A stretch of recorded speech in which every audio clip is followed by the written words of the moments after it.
আকাশ থেকে পরি নেমে এলো নাকি? আগে বলো আমাকে কেমন লাগছে? অপরূপ। শুধুমাত্র দুই একটা বিশেষণ বসিয়ে দিলেই হবে? কবিদের মতো একটু কবিতা শোনালেও তো পারো। তুমি জানো আমি কত কষ্ট করে শাড়িটা পরেছি? আচ্ছা, তাহলে এখন আমাকে কবি হতে হবে, আপনার রূপের বিশ্লেষণ করতে হবে। আমার জন্য না হয় একটু কবি হইলা? শুনেন, আপনার মতো প্রেমিকা যার কপালে একবার জুটে না, তার কবি হওয়ার প্রয়োজন নেই। আপনার রূপের বর্ণনা করলে সেগুলোই কবিতায় রূপ নেবে। তাই বুঝি? হ্যাঁ, তোমার চোখের দিকে তাকালে আমি থমকে যাই। অপেক্ষার কোনো বিরক্তিই থাকে না, কোনো কষ্ট থাকে না, কোনো ভয় থাকে না। চারপাশটা কেমন জানি শান্ত হয়ে যায়। কিন্তু আফসোস একটাই। আফসোস? কিসের আফসোস? ওই যে আমি তো বেকার। খুব ইচ্ছে করে তোমাকে একটা নীল শাড়ি কিনে দেই, তুমি পরে আসবে, আমরা হাঁটতে থাকবো, সবাই আমাদের দিকে হা করে তাকিয়ে থাকবে। কেউ কেউ হয়তোবা বলবে তোমার সাথে আমাকে মানাচ্ছে না, কিন্তু ওই যে স্বাদ আছে, সাধ্য নেই। আরে এগুলো তো তোমারই। যখন তোমার চাকরি হয়ে যাবে সুদে আসলে সবকিছু ফেরত দিও। ধরে নাও তুমি আমার কাছ থেকে ঋণ নিলে। ও, শাক দিয়ে মাছ ঢাকার চেষ্টা করতেছো? আচ্ছা ঠিক আছে, এরপর থেকে তোমার সাথে দেখা করতে আসলে আমি আর কোনোদিন কিচ্ছু পরে আসবো না। হ্যাঁ, কিছু পরে আসবা না মানে? খোলা শরীরে আসবা নাকি? তুমি কি বোকা? আমি তোমাকে বুঝাতে চেয়েছি আমি আর শাড়ি পরে আসবো না। গাধা একটা, তোর মাথা না একদম গেছে। ও আচ্ছা, বাদ দাও। এই ব্যাগে কি? ও ব্যাগে? আসলে আমি স্যালারি পেয়েছি তো, তাই ভাবলাম তোমার জন্য আর মায়ের জন্য কিছু কাপড় কিনি। এটার ভিতরে তাই আছে, ধরো। আবার? আবার মানে কি? হ্যাঁ, তোমাকে না আমি বললাম যে তুমি আমার কাছ থেকে এগুলো ঋণ হিসেবে নাও। আর তাছাড়া তোমার খারাপ সময় চলে গেলে তুমি আমাকে আবার না হয় সবকিছু ফেরত দিয়ে দিও। আর তাছাড়া মায়ের সাথে প্রথমবার দেখা করতে যাচ্ছি, কিছু না নিয়ে গেলে ব্যাপারটা খারাপ লাগে না? আম্মার সাথে দেখা করতে যাচ্ছি মানে? হ্যাঁ, গতকাল তো মায়ের সাথে কথা বললাম, মা বললো তোমাদের বাসায় গিয়ে তার সাথে জমায় আড্ডা দিতে, সেজন্য আমি চলে আসলাম। তাই আজকে তোমার সাথে আমি মায়ের সাথে দেখা করতে যাব। আরে আম্মা তো এটা কথার কথা বলছে। তুমি কিন্তু আমাকে ইনডাইরেক্টলি অপমান করতেছো। তোমার বাসায় আমাকে নিয়ে যাবে না, তাই তো? আরে না, আমি তো ওইটা বুঝাই নাই। বললাম আর কয়েকটা দিন পরে গেলে হয় না? একেবারে সবকিছু ঠিকঠাক হয়ে যাক। না, আমি আজকে যাব বলছি, তার মানে আজকেই যাব। আর তাছাড়া যেই বাড়িতে 2 দিন পর বউ হয়ে যাব, আজকে যাওয়া পরে যাওয়া তো একই কথা। আমি আজকেই যাব। না মানে? কিসের না মানে? চলো আজকে যাবো মানে যাবো।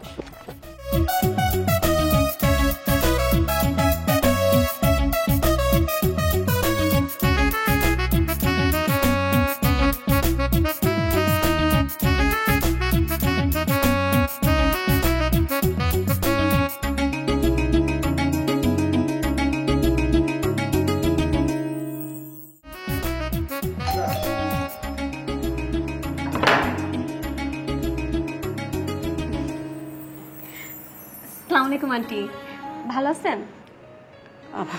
ওয়ালাইকুম সালাম, ভালো আছি। এই ও কে রে? ওই যে। ওই যে মানে কি? ওই যে কি? কেয়া? কেয়া? ও কেয়া, তোমার নাম সব সময় ও বলে। আমি তো তোমাকে ভালো করে চিনি। আমি কতদিন ধরে তোমার সাথে দেখা করতে চাচ্ছি, মানে তোমাকে দেখতে চাচ্ছি। ওকে বলছি নিয়ে আসতে, ও তো আসেই না। যাক, অবশেষে আমাদের বাড়িতে আসলে না? আন্টি, আজকে তো আমি আসলাম, কিন্তু আপনার ছেলে আবির ও আজকে আমাকে নিয়ে আসতে চাইনি। আমি জোর করে আসছি আপনার সাথে দেখা করার জন্য। খুব ভালো করেছো মা। এখন থেকে যখন তোমার মন চায় তখন চলে এসো, কেমন? ঠিক আছে মা, তাহলে এখন থেকে আমার যখন ইচ্ছা হবে তখন আমি আপনার কাছে চলে আসবো। তোমার আসার দরকার কি, একেবারেই থেকে যাও। ইয়া, আজকে দুপুরে খিচুড়ি রান্না করব, তুমি খেয়ে যেও। হ্যাঁ, আমাকে একটু খিচুড়ি রান্না করা শিখাবেন? ও তুমি রান্না শিখবে? অবশ্যই আমি শিখাবো। তো জানো মা, রান্নাটা হলো একটা আর্ট, বুঝতে পেরেছো? আচ্ছা, এখানে দাঁড়ায় দাঁড়ায় কি সব কথা বলবা? ভিতরে যাই, বসি, সবাই মিলে গল্প করি। ও ভুলে গেছিলাম, ওকে দেখে আমি সবকিছু ভুলে গেছিলাম। ইয়া, তুই যা, ঘুমা গিয়া যা, রান্নালে ডাক দিব না। আয় আয়। আরে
যাই।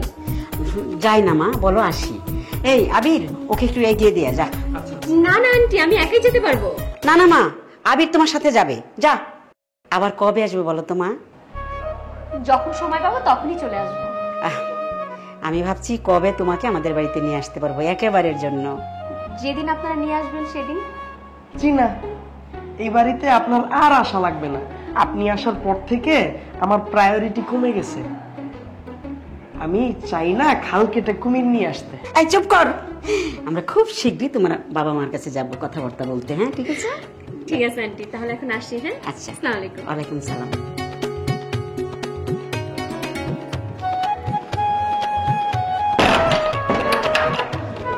বাহ, খুব মিষ্টি মেয়ে।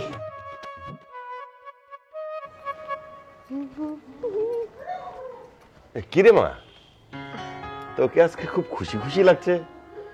বাজার থেকে এসে তো তোকে পেলাম না। কি অফিসে কোনো প্রোগ্রাম ছিল নাকি আজকে? না বাবা, এমনিতেই আজকে অফিস বন্ধ ছিল তো, তাই একটু ঘুরতে বেরোচ্ছিলাম। তোকে কিন্তু আজকে খুব সুন্দর লাগছে। তবে দেখিস এই ড্রেসে তোর মার সামনে আবার যাস না। মা দেখলে কি বলবে? বাবা, মা কি আমার উপর ক্ষেপে আছে? খেপা কি রে? আরে এইসব ভাষা এখন তোরা কোথায় পাস? হ্যাঁ, আরে বাবা, অফিসে সবাই বলে বস যখন ক্ষেপে থাকে তখন নাকি সে অনেক কিছু করে, উল্টাপাল্টা অনেক কিছু বলে। এই জন্যই তো ক্ষেপে থাকা মানে রেগে থাকা। আমার তো মনে হচ্ছে মা মনে হয় সত্যি সত্যি আমার উপর রেগে আছে। আরে না না রে মা, আর রাগ করেনি। তবে কি জানিস, ওই তোর মা এখান থেকে ওখান থেকে বিভিন্ন ছেলে নিয়ে এসে তোকে দেখাতে, তখন তো তুই আর এত সাজগোজ করিস না। যার জন্য তোকে এই অবস্থায় দেখলেই তোর মা রাগ করবে। হ্যাঁ বাবা, এইটা কিন্তু তুমি একদম ঠিক বলছো। আচ্ছা আমাকে একটা কথা বলো তো, আমাকে কি না সাজলে সুন্দর লাগে না?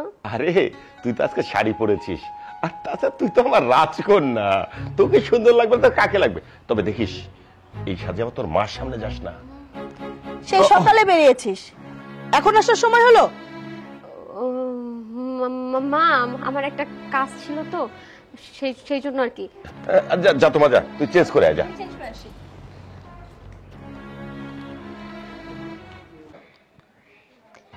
এই তোমার জন্য লাই পেয়ে পেয়ে মেয়েটা আজ মাথায় উঠেছে।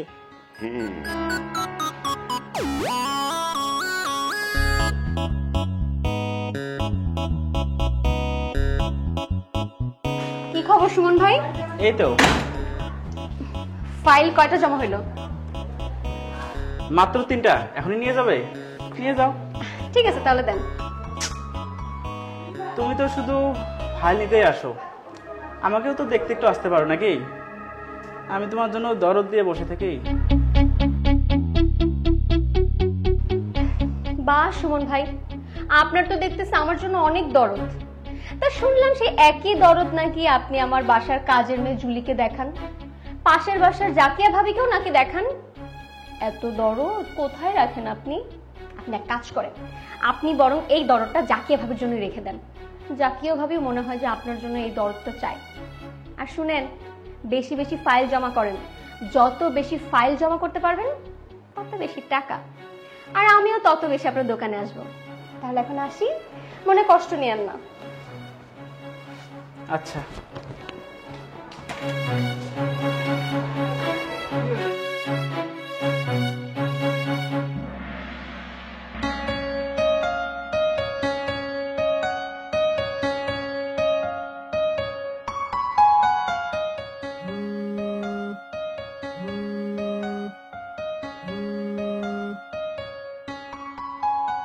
হ্যালো। হ্যালো আবির, কি করছো তুমি? রোমান্টিক বই পড়ছি, যেন আরো রোমান্টিক হতে পারি। কি বই পড়ছো? নাম কি বইয়ের? Civil engineering interview knowledge. আরে এটা তো মনে হচ্ছে তোমার ডিপার্টমেন্টেরই বই। উপন্যাসের বই পড়ার সময় কি আছে আমার হাতে? চাকরির পড়া পড়তে পড়তেই তো আমার অবস্থা খারাপ। তবে একটা বিষয় কি জানো, আমাদের এই ডিপার্টমেন্টাল বইয়েও কিন্তু অনেক রোমান্টিক বিষয় আছে, এখান থেকে অনেক কিছু শেখা যায়। তা কিভাবে শুনি? এই যে ধরো, ইট, বালি, রড, সিমেন্ট এগুলো কিন্তু কঠিন পদার্থ, হ্যাঁ, কিন্তু এই কঠিন পদার্থের সংস্পর্শে যখন তরল পদার্থ আসে তখন কিন্তু ওদের মধ্যে একটা স্ট্রং বন্ধন তৈরি হয়। আর তখন সেই বন্ধনটাই কিন্তু মানুষের উপসংহার থেকে উপসংহার পর্যন্ত থেকে যায়। এখান থেকে কিন্তু একটা ইন্টারেস্টিং বিষয় শেখার আছে। শিখতে পারি যে মানুষের মধ্যে মানুষের বন্ধন তৈরি করতে অনেক নমনীয় হতে হয়, অনেক কিছু স্যাক্রিফাইস করতে হয়। এই ধরো সম্মান, শ্রদ্ধা, ভালোবাসা, তখনই একটা বন্ধন খুব দৃঢ় হয়। সবই বুঝলাম রাজমিস্ত্রি সাহেব। কি রাজমিস্ত্রি মানে? ফাইজলামি করতেছো আমার সাথে না? দাঁড়াও, চাকরিটা আমি পায়া নেই, তারপর দেখবো আমাকে কি বলে ডাকো। ইঞ্জিনিয়ার ছাড়া কোনো কিছু ডাকার সুযোগই দিব না। হইছে আমার মনের ইঞ্জিনিয়ার। আচ্ছা শোনো না, কালকে কি তুমি ফ্রি আছো? যদি ফ্রি থাকো আমার সাথে একটু দেখা করতে পারবে? না মানে সামনের সপ্তাহ থেকে আমি আবার একটু ব্যস্ত হয়ে পড়বো, তো সেই জন্য। আচ্ছা ঠিক আছে। ঠিক আছে, তাহলে তুমি মনোযোগ দিয়ে পড়াশোনা করো। ওকে, বাই।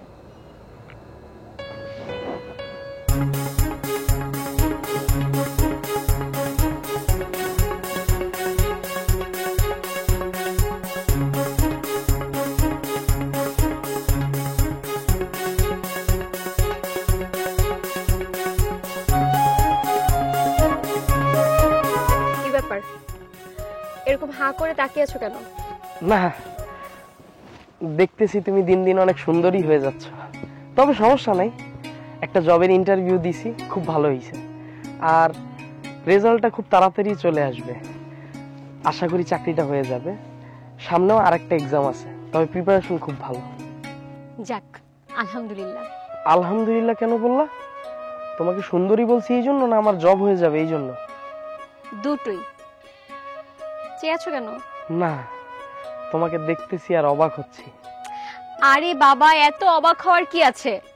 আমি দুটোর জন্য আলহামদুলিল্লাহ বলেছি। আর এটা তো একটা কমন বিষয়, তাই না? একটা মেয়েকে সুন্দরী বললে সে তো খুশি হবেই, সিম্পল। হ্যাঁ বুঝলাম, কিন্তু তুমি কিন্তু সত্যিই দিন দিন অনেক সুন্দরী হয়ে যাচ্ছ। সত্যি? আর কিছু বলো।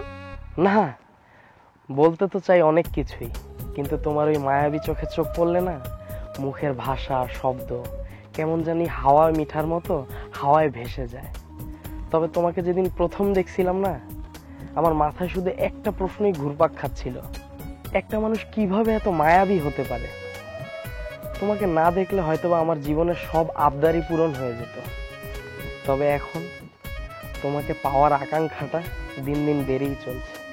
তারপর একদিন তোমার সামনে দাঁড়ালাম আর তোমার খোপায় গুজে দিলাম কাঠগোলাপ। জানো, সেই ফুলগুলো আমি অ্যাকুরিয়ামে রেখে দিয়েছিলাম, কিন্তু মা সেই অ্যাকুরিয়ামটাই ভেঙে ফেলছে। আর তাছাড়া তোমাকে সেদিন আমার প্রথম দেখেই মনে হয়েছিল যে তুমি সেই পাগল পুরুষ। লাইট এমিটিং ডায়েটের মাঝে যেভাবে স্বচ্ছ দেখায়, আমিও ঠিক তোমার মধ্যে নিজেকে স্বচ্ছ দেখতে পেয়েছি। একটা আবেদন আমি তোমার মাঝে একটু করে জমা রেখেছি, যেমন জমিয়ে রাখে ডিম থেকে সদ্য ফোটা পাখির ছানাকে।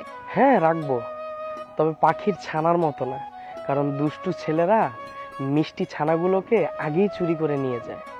তোমাকে আমি গুপ্ত ধনের মতো লুকিয়ে রাখবো, যেভাবে আগে রাজারা গুপ্ত ধন লুকিয়ে রাখতো। আচ্ছা, তুমি আমাকে খুব ভালোবাসো, তাই না? হ্যাঁ অনেক। আচ্ছা চলো না, আজকে আমাদের বাসায় চলো। বাবা বলছে তোমার সাথে কিছু কথা বলবে। আজকে না, একেবারে বর সেজে তোমাকে নিয়ে আসতে যাবো। চলো।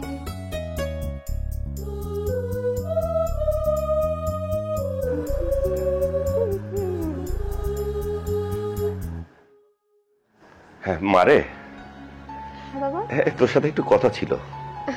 কি কথা বলো না। আচ্ছা মা বলতো, আবিরের কোনো চাকরি বাকরির ব্যবস্থা হলো? বাবা, ও তো বললো ওর নাকি চাকরি হয়ে যাবে। আর তাছাড়া যদি সেই চাকরিটাও না হয়, সামনে আরো একটা পরীক্ষা আছে, সেই পরীক্ষাটা দিলে ওর নিশ্চয়ই চাকরি হয়ে যাবে। চাকরি হলেই তো ভালো। তোর মাকে যে বুঝাতেই পারছি না, তোর বিয়ে নিয়ে এমন টেনশন করছে। বাবা আমাকে একটা কথা বলো তো, চাকরি বাকরি না হলে কি মা আমার সাথে কাউকে বিয়ে দিবে না? এই ধরো টাকা পয়সা থাকলে, আবিরদের তো নিজস্ব বাড়ি আছে, সেই বাড়ি থেকে তারা মাশাআল্লাহ দিলে অনেক টাকা পায়। কিন্তু মা দেখো, মা আমার কোনো টাকা পয়সা খুঁজতেছে না, একটা চাকরিজীবী খুঁজতেছে। এই কথাটা তোর মাকে কে বোঝাবে? উনি চাকরি ছাড়া কিছুই বুঝতে যাচ্ছেন না। এই নাও তোমাদের চা।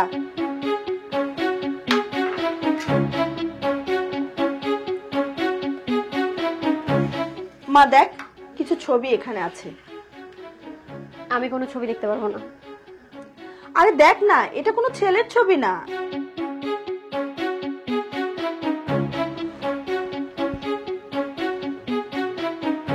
আরে মা, এটা তো পারবিন আন্টি। হ্যাঁ, ও আমার বান্ধবী, একসঙ্গে আমরা পড়াশোনা করেছি। ওর সঙ্গে আমার অনেক স্মৃতি আছে। গ্যালারিতে গিয়ে দেখলাম তোর আন্টির সঙ্গে আমার এই ছবিটা, তাই আমি তোকে দেখাতে এলাম। মা, আন্টি তো মাশাআল্লাহ অনেক কিউট, কিন্তু আন্টি এত মোটা হয়ে গেল কিভাবে? না, ও আগে অনেক চিকন ছিল, এখন মোটা হয়ে গেছে। আচ্ছা, ওই যে পাশে একটা ছবি আছে, ওটা দেখে বলতো। ওমা, আন্টি গাড়িটা বিয়ে করছে? আন্টি কি মারা গেছে? না, ছেলেটাকে তার সাথে যাচ্ছে না। ছেলেটার বয়স তো কম লাগতেছে মা। আই ব্যাককল মেয়ে, তোর আন্টি কেন বিয়ে করতে যাবে? এটা হচ্ছে তোর আন্টির ছেলে, এর সঙ্গে তোর বিয়ে ঠিক করেছি। ধরো ফোন ধরো। এটা কোনো কথা মা? তুমি আমাকে দেখাইতে চাইলে আন্টির ছবি, সেখানে আবার আমার বিয়ে নিয়ে পড়ছো। হ্যাঁ, চুপ থাক। বিয়ে করবি না মানে? তুই বিয়ে করবি, তোর বাপেও বিয়ে করবে। ঠিক আছে, বাবা যখন বিয়ে করবেই, তুমি এক কাজ করতে পারো। আমাদের পারভিন আন্টির তো হাজবেন্ড নাই, উনিও একা। এদিকে তুমি বাবাকে বিয়ে দিতে চাচ্ছ, তুমি আন্টির সাথে বাবাকে বিয়ে দিয়ে দাও। এদিকে আন্টি তোমার বান্ধবী, তারপর কি হইলো? দুই বান্ধবী মিলেমিশে থাকলা, ভালো হবে না বিষয়টা?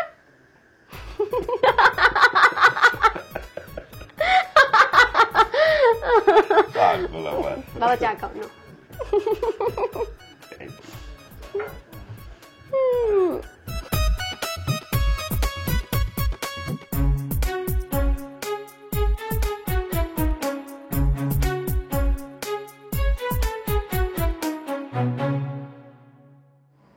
হ্যালো। হ্যাঁ, আমি সালাউদ্দিন, কেয়ার বাবা। আমি তোমাকে দুপুরবেলা কল দিয়েছিলাম কথা বলার জন্য। ও আঙ্কেল, আসসালামু আলাইকুম। কেমন আছেন আপনি? আসলে আমি একটু সারাদিন ব্যস্ত ছিলাম তো, এই জন্য কলটা ধরতে পারিনি। হ্যাঁ শোনো বাবা, আমি তোমার মার সঙ্গে একটু কথা বলতে যাচ্ছিলাম। উনি কি বাসায় আছেন? ও হ্যাঁ আঙ্কেল, দিচ্ছি। আম্মা, আম্মা। কিরে কিরে, কি হয়েছে রে? কি আর বাবা, তুমি একটু কথা বলো, আমি আসতেছি। হ্যাঁ, হ্যালো, আসসালামু আলাইকুম বিআই সাহেব। বিআই সাহেব কেমন আছেন? হ্যাঁ, ওয়ালাইকুম আসসালাম। হ্যাঁ, আমরা ভালো আছি। আপনারা সবাই ভালো আছেন তো? আলহামদুলিল্লাহ। আচ্ছা বিআই সাহেব, কে কি বাসায় আছে? না না না, বলুন। আচ্ছা, এবার আমি আসল কথা আসি। আমার ছেলের তো এখন চাকরি হয়েছে, বিশাল বড় চাকরি, অনেক স্যালারি। আগে তো ব্যাংক সাহেব কোটা দিত, আমার ছেলে বেকার। এখন তো বেকার না, এখন তো চাকরি হয়ে গেছে। অনেক বড় একজন ইঞ্জিনিয়ার হয়েছে আমার ছেলে। যাক, আলহামদুলিল্লাহ। আচ্ছা বিআই সাহেব, এখন বলেন তো কে আমাকে কবে উঠিয়ে আনবো, আর সেই বিষয়ে ডেটটা ফাইনাল করতে আপনাদের বাড়িতে যাব। কবে আসবো বলেন তো? তাহলে আপনারা আচ্ছা আচ্ছা কালকে আসুন। হ্যাঁ, আর শুনেন, কে মুঠেও বলবেন না, আমরা ওকে সারপ্রাইজ দিব। আচ্ছা আচ্ছা আচ্ছা আচ্ছা, ঠিক আছে ঠিক আছে, বলবো না। ঠিক আছে বিআই সাহেব, আমরা কাল সকালেই আসতেছি। ওকে, রাখছি।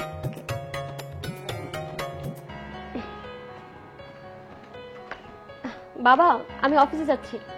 মা শোন শোন, আজকে অফিসে যাওয়ার দরকার নেই। কেন বাবা? না না, কিছু মেহমান আসবে তোকে দেখতে।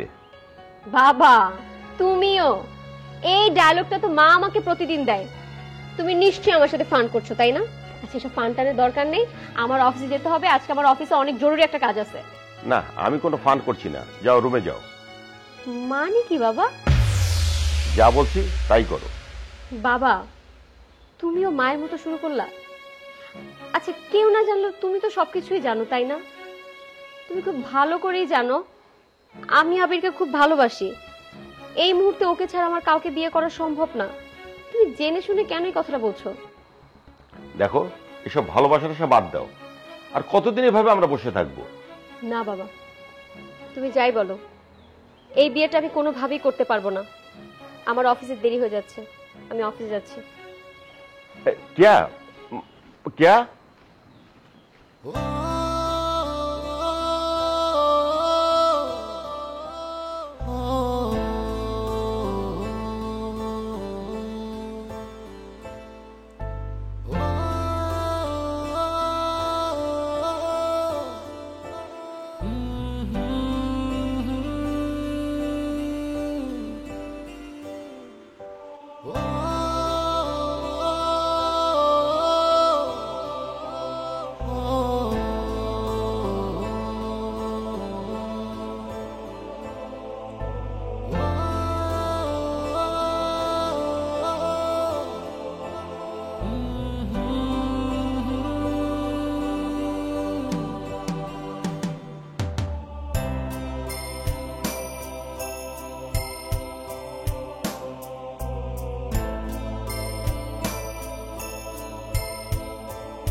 বাবা আবির, বিয়ান সাহেব, আপনাদের আসতে কোনো কষ্ট হয়নি তো? না না রে সাহেব, কোনো অসুবিধা হয়নি। কি যে বলবো, আর মেয়েটা সারাদিন থেকে কান্না করছে। আমি বরং বলে দিই যে বাবা তুমি এসেছো। না না বাবা, একটু কষ্ট হইলেও ও একবারে সরাসরি দেখুক। আচ্ছা, তুমি কেয়াকে নিয়ে এসো। আচ্ছা ঠিক আছে।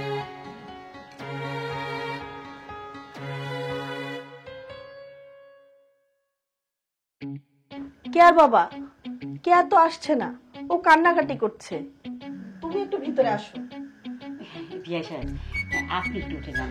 আচ্ছা। আর ওকে কিছু বলবেন না, জোর করে ধরে নিয়ে আসবেন। আচ্ছা আচ্ছা, আমি দেখছি।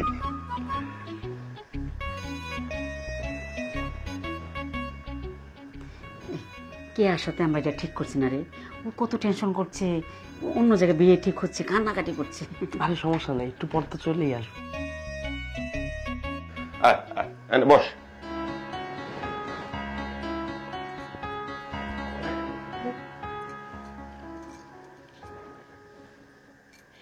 মা, তোমার নাম কি? কিয়া। কিসে পড়াশোনা করতেছো নাকি চাকরি করছো, কোনটা?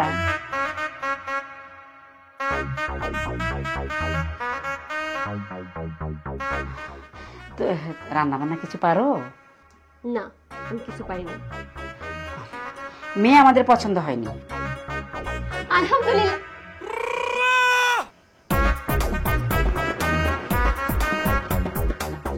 তোমরা বাবা, তুমি এটা কি করলা? আর কিছুক্ষণ দেরি হলে তো একটা দুর্ঘটনা ঘটে যেত। তোর উপর এই ভরসা আছে রে মা আমার। তোকে আমি অনেক কষ্ট করে, অনেক শক্ত করে মানুষ করেছি। আমি তোকে শিখিয়েছি এই পৃথিবীতে যত রকম সমস্যায় থাকুক না কেন, তা একদিন কিন্তু শেষ হবেই। দেখবি তো, আজকে কিন্তু এই প্রবলেমটা সলভ হয়ে গেছে। আর তোর প্রতি আমাদের সবারই আস্থা ছিল, পূর্ণ আস্থা ছিল। আর তোর জীবনের এত বড় একটা উপহার একটু কষ্ট করেই পেলি। তাহলে মা, এবার তোর বিয়ের দিন তোরে তুই নিজেই ঠিক করে নে, কারণ আমাদের চেয়ে অনেক ধারণা বেশি ছিল।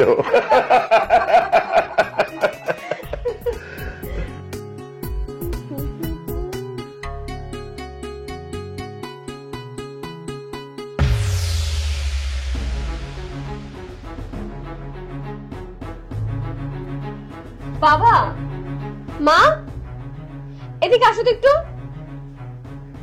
কি হয়েছে মা? দেখো তো ভিডিওটা। কিছু নাম্বার থেকে মানুষকে কল করে প্রতারণার ফাঁদে ফেলে বিভিন্ন সময় টাকা আদায় করত। এছাড়াও এই নাম্বারগুলো দিয়ে বিভিন্ন সোশ্যাল ক্রাইম করা হতো এবং কি মানুষ নানা কিছু জিম্মি করে এই নাম্বার হতে কল দিয়ে মুক্তিপণ দাবি করা হতো। কাকতালীয় বিষয় হলো এই নাম্বারগুলোর মাঝে আবিরের এনআইডি কার্ড দিয়ে একটা সিম উত্তোলন করা হয়েছিল, যেখানে ওর ছবি সহ বিস্তারিত দেওয়া আছে।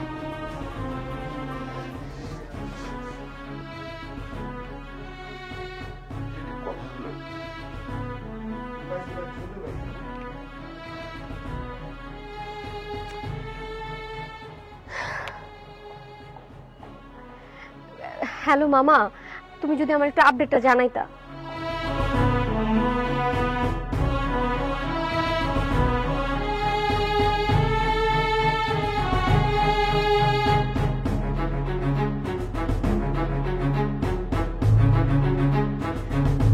ঠিক আছে মামা, তাহলে তুমি একটু বিষয়টা ভালো করে দেখো। হ্যাঁ, আচ্ছা রাখি তাহলে।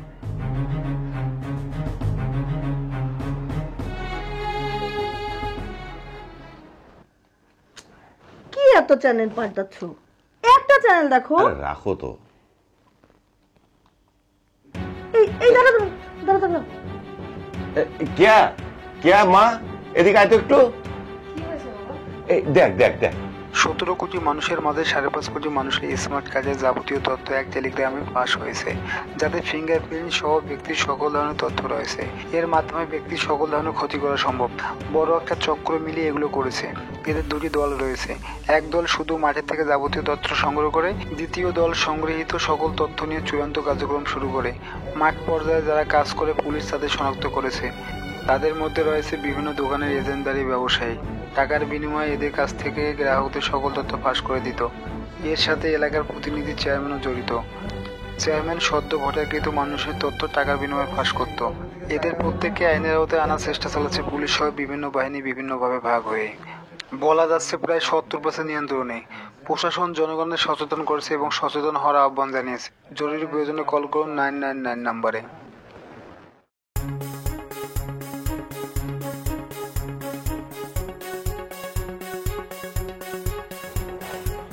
কেয়া, অবশেষে তোমাকে পেয়েই গেলাম। শেষ পর্যন্ত আমিও তোমাকে পেয়েই গেলাম। তবে আমার না অনেক ভয় হয়েছিল। আমি ভাবছিলাম এই মনে হয় তোমাকে হারিয়ে ফেললাম। তবে যাই বলো, আমাদের এখানে বাবার ভূমিকা কিন্তু অসীম। কিন্তু তুমি আমাকে পাওয়ার ব্যাপারে যে ধৈর্যশীল ছিলা, এইটা অনেক কিছু। তুমি আমাকে পাওয়ার জন্য অনেক চেষ্টা করেছো। তোমার বাড়িতে প্রতিনিয়ত বিয়ের প্রস্তাব আসতো, কিন্তু কখনো তুমি আমাকে বলতা না। তবে তুমি যদি আমাকে বলতা তাহলে আমি অবশ্যই ডিপ্রেসড হয়ে যেতাম। ওই কথাগুলো না বলার জন্য আজকে হয়তোবা আমি চাকরিটা পেয়ে গেছি। আর তোমাকেও থ্যাংক ইউ সবকিছু এভাবে সমাধান করার জন্য। কই আমি কই করলাম? সব তো তুমিই করেছো। আমার জন্য তোমার অনেক কষ্ট করতে হয়েছে, তাই না? আলোকবর্ষ দূরে এক একটা গ্রহ নক্ষত্র, আর বিলিয়ন বিলিয়ন গ্রহ নক্ষত্র মিলে একটা সৌরজগৎ। আর এইটার মাঝে আছো তুমি। তোমাকে পাওয়াটা কি এত সহজ? আর সবচেয়ে বড় বিষয় হলো, যে কোনো কিছুই সহজে পেলে ওইটার মূল্য থাকে না। একটা কথা বলবো? কি? থাক, এখন বলবো না। বলো। বললে তো মজাটাই নষ্ট হয়ে যাবে। আহা, নষ্ট হোক, বলো না।